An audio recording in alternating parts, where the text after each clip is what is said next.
Nous retrouvons nos invités pour la suite de Regard croisé, Credo Tété, Adam Adjornou et Madame Sophia Kenyossi Adano. Le secrétaire général des Nations Unies, Antonio Guterres, a déclaré que le Mali risquait de s'effondrer si l'ONU retirait ses casques bleus, mais s'est prononcé pour un mandat plus robuste confié par le Conseil de sécurité à une force africaine. Adam Adjornou, on commence par vous. Vous l'aviez toujours dit sur ce plateau.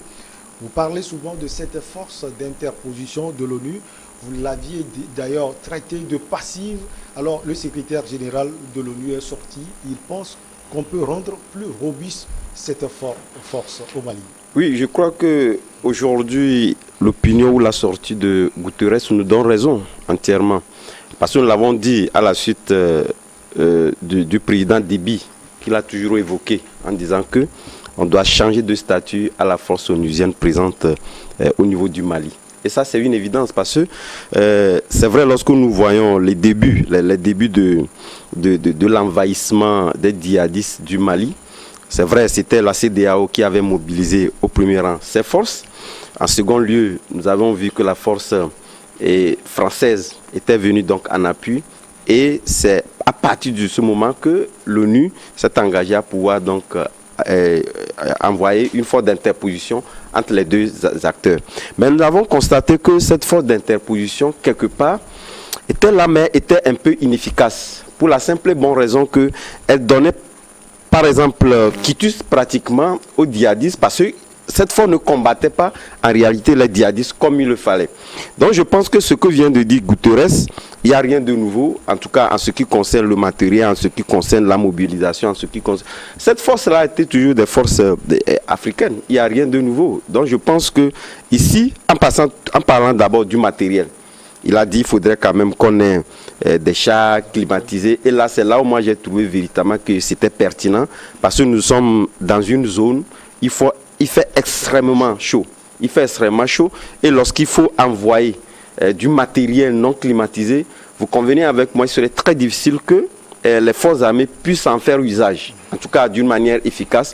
Et donc ça voudrait dire quelque part que le matériel envoyé n'est pas à la hauteur des souhaits de ces forces-là. Et j'estime que ce sont les forces qui ont exprimé donc le besoin de pouvoir faire en sorte que ces forces-là aient des matériels qui répondent aux besoins de l'heure.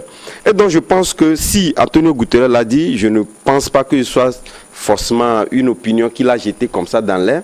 C'est à lui de prendre les dispositions pour d'abord remonter, comme l'avait dit en son temps le président Idriss Déby, changer de positionnement donc à la force onusienne et permettre à que cette force-là puisse aussi combattre le djihadisme. Parce qu'on ne peut pas comprendre que dans un pays bien organisé, qu'on puisse avoir une force, et qu'on vient de dire, voilà, qu'on a une force de maintien de la paix. Ça n'a pas de sens. Ça n'a pas de sens. Or, nous savons véritablement que ces djihadistes-là viennent pour perturber l'ordre public. Voyez-vous, donc, je ne comprends pas. Donc, je pense qu'aujourd'hui, Antonio Guterres a pris véritablement la bonne option qui, forcément, va adhérer à l'opinion des responsables maliens. Parce qu'aujourd'hui, ces responsables-là n'essaient pas de pouvoir aborder ce sujet-là parce que, quelque part, ils sont déjà en froid avec la CEDEAO, avec la France, etc. Ils ne veulent pas en rajouter, mais ça pertinemment que la force onusienne ne leur fait pas du bien. Pris dans cette allure-là, donc il faudrait véritablement qu'on change d'option à cette force-là, et c'est tout simplement ce qu'il est venu exprimer, et je pense qu'il lui appartient de prendre les bonnes décisions pour faire en sorte que cette force-là réponde aux attentes et aux priorités de l'heure qui sont de lutter contre le djihadisme. La situation réelle, c'est que sans l'amunissement, le risque d'écroulement du pays serait énorme. Madame Antonio Guterres reconnaît donc l'utilité de l'amunissement, mais pense qu'elle doit être renforcée. Cette question à vous, est-ce que le secrétaire général de l'ONU essaie de prendre un peu la place qu'occupent aujourd'hui les instructeurs russes ou le groupe Wagner éventuellement? Non, à lui seul de répondre à cette question, vraiment. La dernière que tu as posée concernant s'il prenait la place des instructeurs russes ou pas. Et il y a, en 2013, Nous avons vu la présence aussi des forces onusiennes et avec 13 000 hommes présentes au Mali pour le maintien de la paix. Pour maintenir la paix, il faut qu'il y ait la paix d'abord. On ne maintient pas la paix parce qu'il faut aller. C'est pour cela qu'ils sont inactifs, entre guillemets, sur le terrain, parce qu'on n'a pas de résultats. On n'a pas de résultats probants en tant que tel. Donc du coup, si aujourd'hui M. Gutiérrez dit qu'il faut renforcer cette force-là, bon, moi je me dis depuis que l'Afrique doit avoir à elle-même une force de défense efficace contre le djihadisme, contre le terrorisme. On ne doit toujours pas attendre à ce que les forces étrangères qui ont envoyé quel genre de matériel, M. Adam l'a dit tout à l'heure. Ce sont les Africains qui vont composer cette force. Sauf que c'est l'ONU qui sera... Bon, si on ne refuse pas un œil étranger, mais ne pas imposer quoi que ce soit. Les Africains aujourd'hui savent ce qu'il leur faut pour pouvoir lutter contre le djihadisme, en voyant déjà ce qui se fait sur le terrain. Donc, le matériel de la Deuxième Guerre mondiale qui sont encore sur le terrain, je crois que ces matériels, il faut aller les jeter à la mer là. Bon, pas à la mer bien sûr, parce que la mer... Vous allez créer des problèmes environnementaux là. Non, ça c'est une façon, c'est une image que je donne. Donc du coup, il faut renouveler ces forces-là, et puis l'ONU même en son sein a beaucoup de choses à faire. L'empathie, là, il faut revoir. On dirait que ces institutions-là, qui datent d'après, tout juste au lendemain de la Deuxième Guerre, sont caduques. Excusez-moi de le dire, parce que le fonctionnement sur le terrain, ça ne marche pas. On n'a pas de résultat. Monsieur Gutiérrez était arrivé la fois passée, il a vu à peu près ce qui se passe, la réalité du terrain. Comment les populations crient. Moi, j'ai vu quand les peuples applaudissent comme ça, c'est pour exprimer quand même une soif, un désir. Pas applaudir parce qu'il est là, pour pouvoir au moins les écouter un peu, pour voir qu'est-ce qu'il faut faire. Mais c'est qu'il faut revoir ces institutions-là, discuter avec les peuples. Moi, si ça concerne, parce que les forces onusiennes concernent plus l'Afrique, l'Afrique a son dernier mot là-dedans, voir quelle force avons-nous besoin et quel apport sur le plan économique pour pouvoir constituer cette force-là. Si on attend que les forces étrangères et les responsables colonisateurs qui nous envoient ces forces, qui mettent plus de pourcentage dans cette cagnotte économique, ils vont toujours nous imposer, ils vont toujours envoyer ce qui ne correspond pas à la réalité du terrain pour pouvoir lutter contre le terrorisme et tous les maux qui minent quand même nos sociétés et particulièrement le Sahel. Donc je crois que c'est une bonne chose de refaire cette force-là, parce que on disait la fois passée, on se disait que bon, la présence de la MINUSMA sert à quoi finalement au Mali? Il faut que la MINUSMA parte. Mais le Premier ministre Choguel Maïga dit non, que le mandat sera renouvelé en juin. C'est parce qu'il ne faut pas Il va applaudir peut-être Antonio Guterres.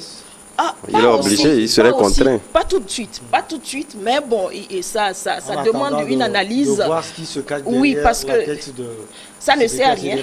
Oui, ça ne sert à rien de maintenir ces gens là-bas, que les djihadistes les tuent, que les mines placées un peu partout sautent et qu'ils perdent la vie. Non, je ne crois pas. 170 casques bleus tués dans cette lutte contre le djihadisme, M. Gutiérrez même l'a dit, c'est trop. C'est le record. Et surtout, il faut le rappeler, 170 avec 33 Togolais.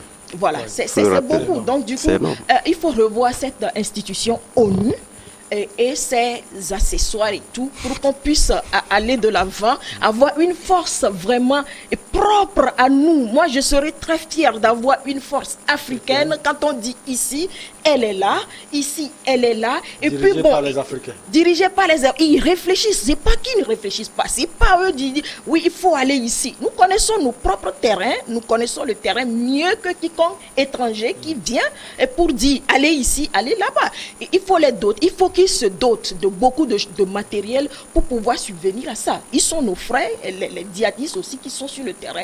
Discuter avec les responsables, comme ça se fait déjà au Mali, avec le président Assimi Goïta, qui a discuté avec un certain nombre de responsables de djihadistes qui ont été écroués sous verrou, qui ont été libérés. Donc je crois qu'il faut aller dans ce sens pour avoir désormais une force, voir qu'est-ce qu'il faut pour avancer, que d'attendre toujours de Alors, étrangers. Credo Tite, quel est le rôle de cette force onusienne en zone de guerre, d'une manière générale?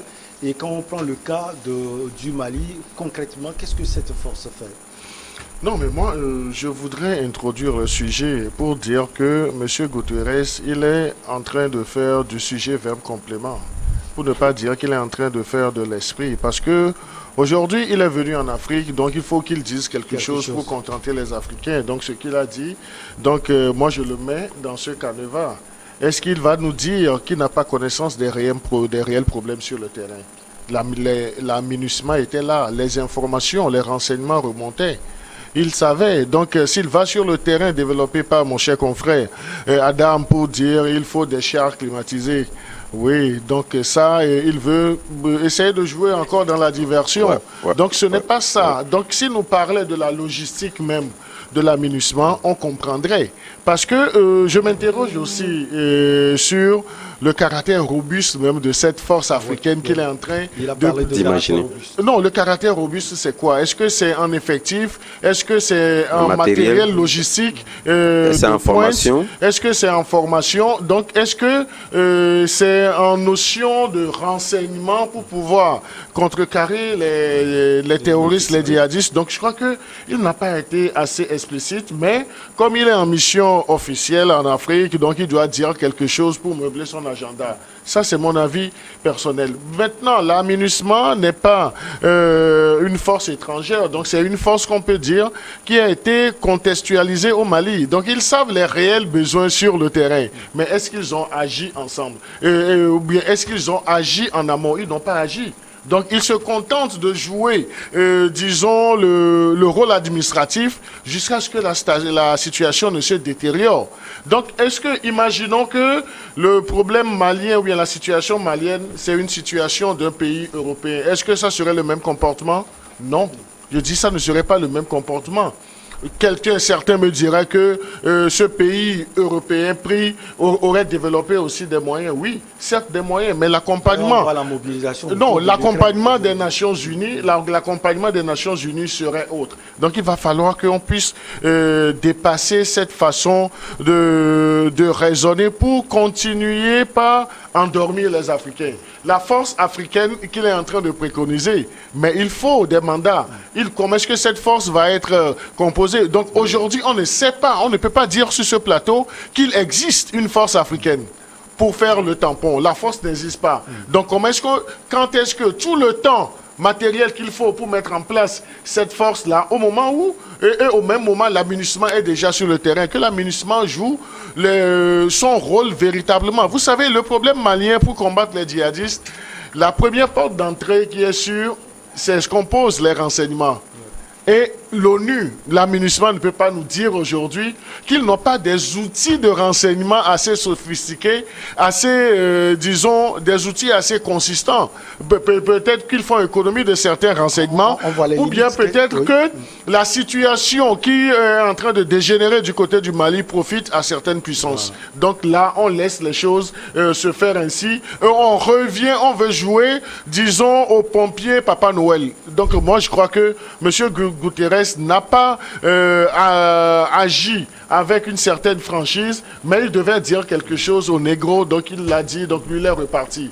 Donc là, il n'a qu'à penser plutôt revoir, disons, le mandat et le rôle, l'implication de la MINUSMA sur le terrain. La MINUSMA est critiquée pour les limites de son mandat et différents dirigeants africains réclament les prérogatives plus fortes. Peut-être pour corroborer les dires de Credo ETT, vous pensez que c'est parce que la MINUSMA est critiquée partout en Afrique que Guterres, en visite en Afrique, est obligé de faire une sortie de la sorte? Non, vous savez, je pense que cette méfiance à l'égard des forces onusiennes partout en Afrique, vous prenez la Centrafrique, la méfiance elle est totale.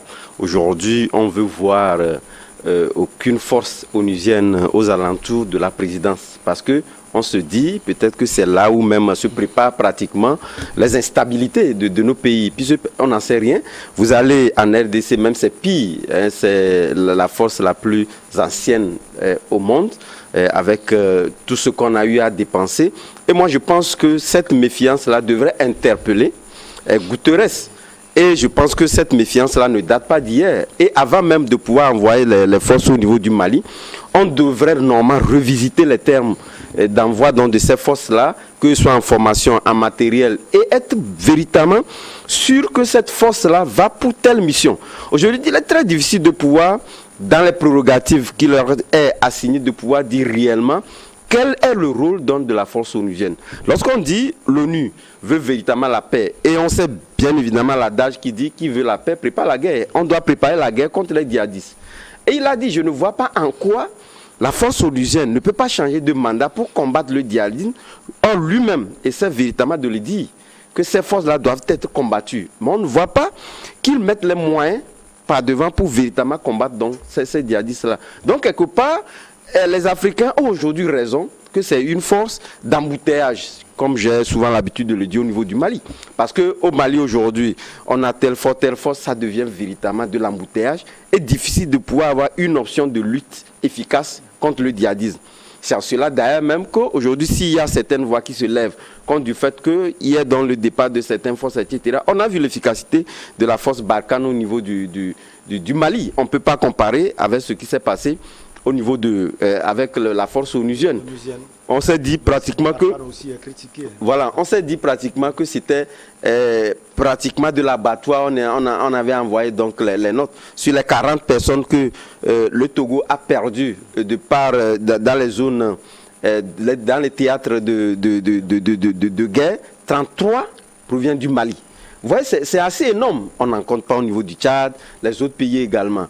Donc je pense que ce sont des choses qui interpellent. On n'envoie pas seulement ces forces-là, seulement pour les envoyer, mais on les envoie véritablement pour lutter contre quelque chose. Mais il faudrait quand même qu'on envoie nos frères pour aller mourir au combat sans véritablement, compte tenu des moyens qu'il faut, on nous dira véritablement qu'il y a tel matériel, etc. Mais on sait pertinemment que ce matériel-là n'est plus le matériel répondant efficacement à l'agenda de l'heure.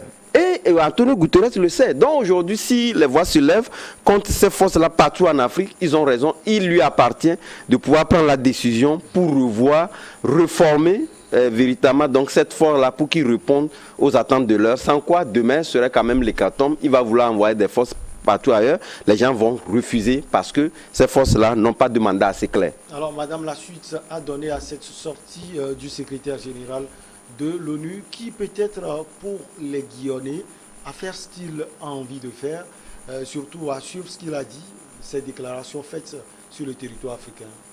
Non, il n'a qu'à discuter avec les chefs d'État africains.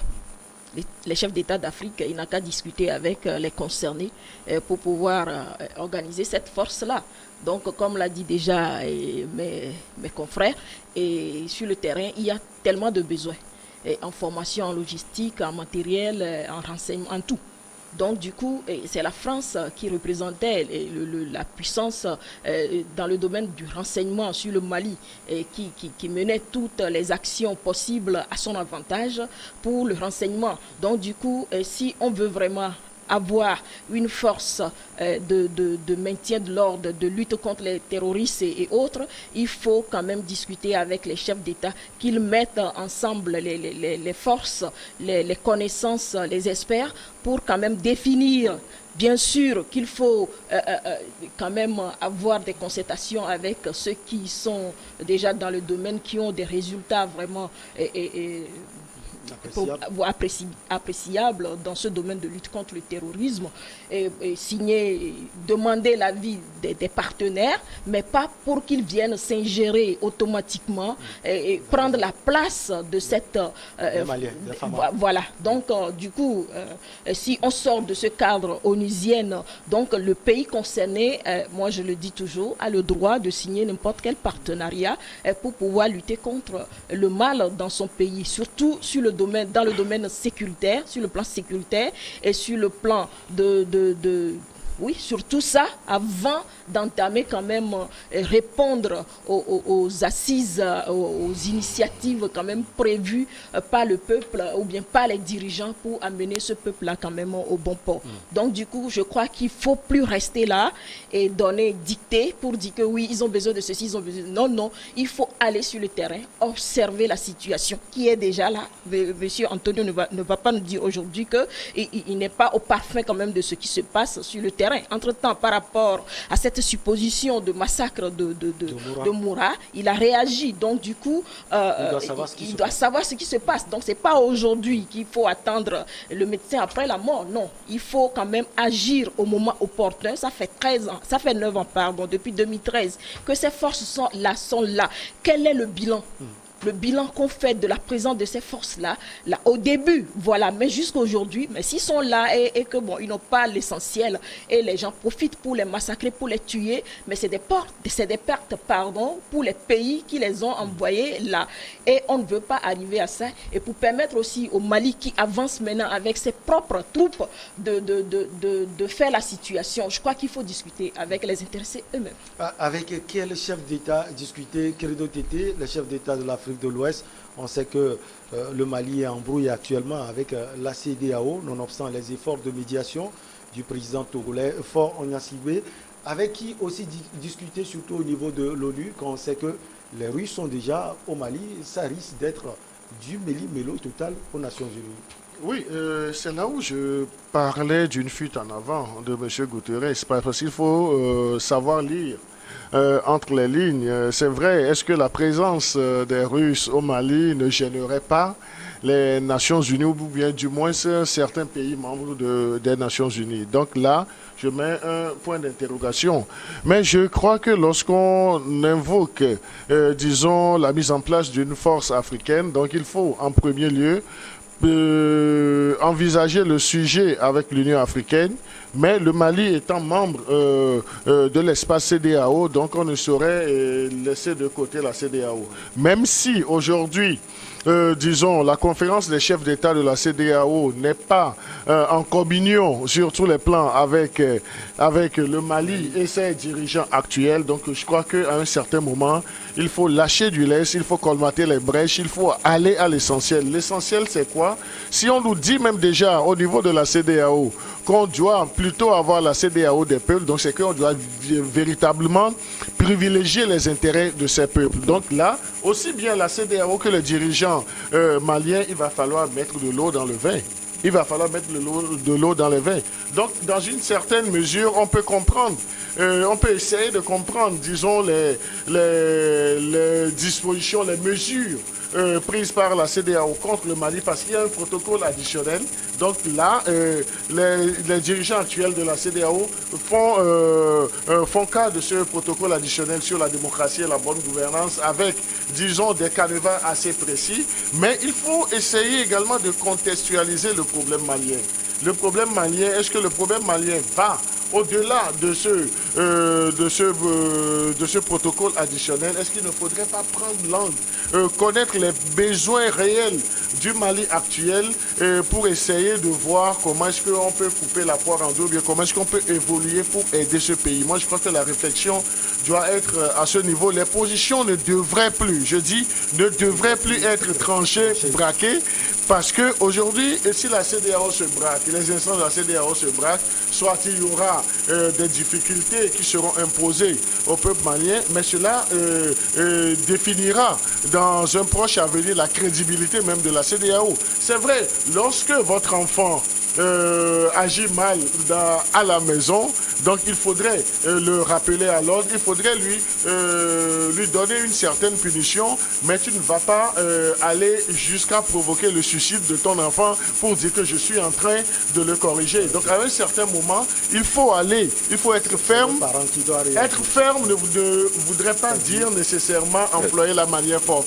On peut être ferme tout en accompagnant son enfant à mieux réagir. Vous avez vu les braquages, les positions tranchées qu'il y avait au début entre la CEDEAO et les actuels dirigeants militaires du Mali. Donc ce sont des situations qui n'ont pas encouragé. Mais il ne nous revient pas sur ce plateau de situer les responsabilités pour dire X a bien fait, Y n'a pas bien fait. Mais aujourd'hui, est-ce qu'on veut sauver le Mali? Est-ce qu'on veut sauver le peuple malien? Si on veut sauver le Mali et le peuple malien, ça dépend de tous les acteurs. Et là, ne disons pas que ça dépend beaucoup plus des Occidentaux ou bien des des Nations Unies. Non, ça dépend de nous les Africains. Qu'est-ce que nous voulons faire de notre Afrique? Donc lorsque nous aurons des dirigeants, lorsque nous aurons des gens courageux qui iront jusqu'à prendre certaines décisions, donc je crois qu'on peut accompagner et les dirigeants et le peuple malien. Mais je voudrais insister là-dessus. Le secrétaire général des Nations Unies, il est dans son rôle. De passage en Afrique. Non, de passage en Afrique, il est dans son rôle. Il fallait qu'il dise quelque chose. Il a fait du sujet verbe complément et il sait que le problème est ailleurs. Parlant d'Antonio Guterres, quand il est arrivé dans sa déclaration, on a entendu l'Union africaine sans entendre Adam Adjornou. En 2 minutes, la CEDEAO, est-ce que c'est compte tenu de la situation actuelle entre le Mali et la CEDEAO? Non, pas du tout. Même sur la question, je pense que lorsque vous lisez bien dans les lignes, il est arrivé, il est allé premier chez le président de l'Union africaine. Donc ça voudrait tout dire. De toutes les façons, au nom de ce principe de subsidiarité qui fait que on ne peut jamais voir aucune communauté internationale et passer outre les décisions de la CEDEAO. Et ça, je pense que c'est une règle bien maîtrisée par Antonio Guterres. Voilà pourquoi il ne peut pas se départir de la CEDEAO. Il est allé vers l'Union africaine, mais il sait que c'est la CEDEAO qui a le dernier mot. Toutes les communautés internationales ne peuvent focaliser leur regard sur ce que dira la CEDEAO. Puisqu'aujourd'hui, la suspension ou non du Mali intéresse beaucoup plus la CEDEAO qui compte, parce que c'est nous qui subissons. Nous partageons non seulement le même espace, mais nous avons le commun pendant le Sénégal, on l'a dit, près de 70% de ces activités portières sont toujours orientées vers le Mali. Donc de toute évidence, la CEDEAO est plus préoccupée par la question malienne que l'Union africaine ou la France, etc. Mais au même moment, ce que j'aimerais dire, vous avez posé tout à l'heure la question en parlant du fait que la méfiance à l'égard des Nations Unies est plus accentuée au niveau de l'Afrique. Mais ce n'est pas toujours vrai. Même en Occident, vous avez vu, lorsqu'il était parti au niveau du théâtre de guerre, au niveau de l'Ukraine. Il était d'abord allé en Russie. En Russie, mais en Ukraine,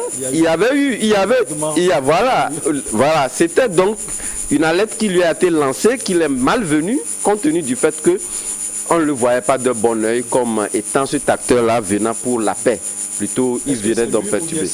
On va marquer la pause pour le journal et on retrouve nos chers invités pour la suite.